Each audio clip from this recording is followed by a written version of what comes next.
Hey folks, how's it going? So if you have not already subscribed, please consider subscribing, liking the video, sharing the video, clicking the bell button, and all those things. It really does help us out. So without further ado, getting into the video topic, we're talking about the Klipsch 8000f speakers today. And the reason for this speaker being here is that I reviewed the Klipsch 600m speakers, one of the first reviews on this channel. And when I reviewed that speaker, I recommended a subwoofer to go along with the bookshelf version. And a lot of people have asked me, is it worth it to get the floor standard if the bookshelf and the subwoofer combination is that good? And I was wondering the exact same thing, in which Klipsch replied to, try it for yourself. So once I got the floor standard, on the back of my mind, I was thinking, yeah, Klipsch wouldn't release a floor standard if their bookshelf and a subwoofer did the same thing. However, my other side of the brain was thinking, but the 600M with the subwoofer is so good. What can a floor standard offer me more? And when I first hooked these up, I was pleasantly surprised. Now, let me explain. You're gonna get the same kind of airiness and quickness, high frequency, extension, and excitement that you got from the Klipsch 600M. But what you're getting more is the bass region, just like if you were to add a subwoofer. The 8000F has two 8-inch woofers added to them.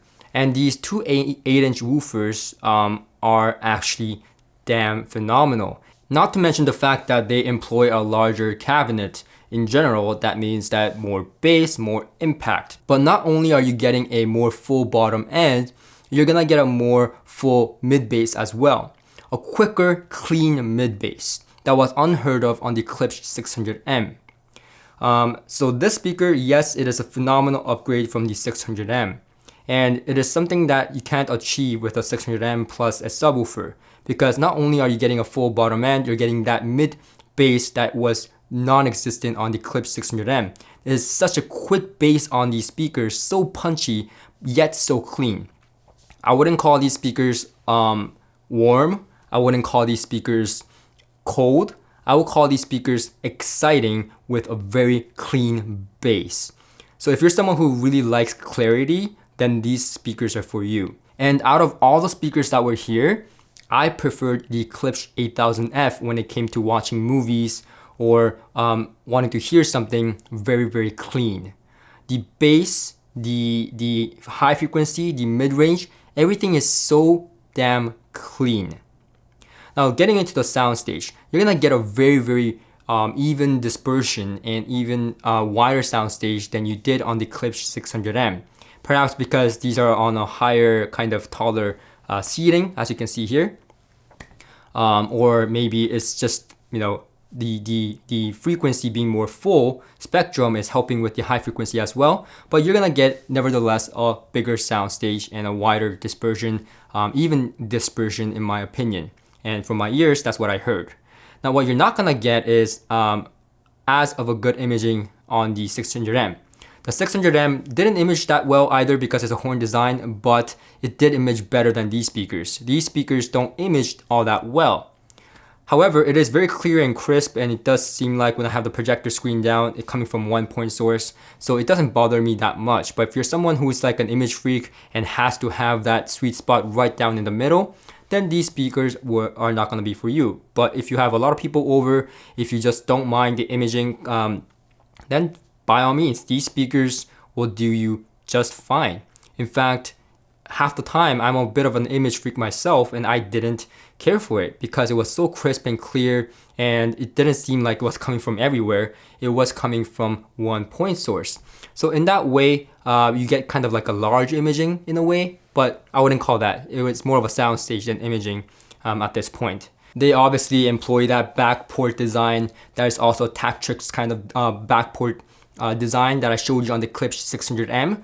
It is very much like that. So if you put them towards the back wall, you're gonna get more bass, and you can control for that as well. All in all, even if I put these like straight against the wall, you're not gonna get a boomy bass, but a clean bass. So in terms of clarity, these speakers are phenomenal and like second to none. And in terms of placement, they're not that sensitive, but they do change drastically depending on if you tilt them towards you or out to the room.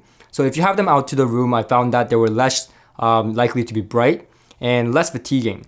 If you were to tilt them towards your ears, then there's much clarity, but at the same time, you may get a little bit brightness and uncomfortable shrillness depending on your preference and your ears. But for me, I generally like to have them tilted towards the room because this gave me a lot of clarity and soundstage without being fatiguing at all. So let me tell you what these speakers don't do very well, and that is playing modern music or poorly recorded music. It will teach you a lesson of not to play poor recorded music by destroying your ears permanently. And so be very careful not to play any kind of poor recordings on these speakers. In fact, when you power these speakers, yes, it is very sensitive and you can power these with a tube amplifier. I would say, anything like 50 watts and below, even 30 watts will do it justice in this type of space. But yeah, even component wise, if you put shit, it will tell you that it's shit.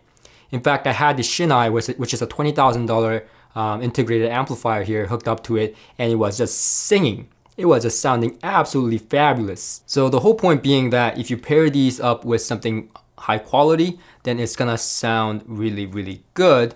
And if you pair it with something that's not so good quality, it's not gonna sound as good. Now, matching is a huge thing with Klipsch speakers in general and horn speakers in general.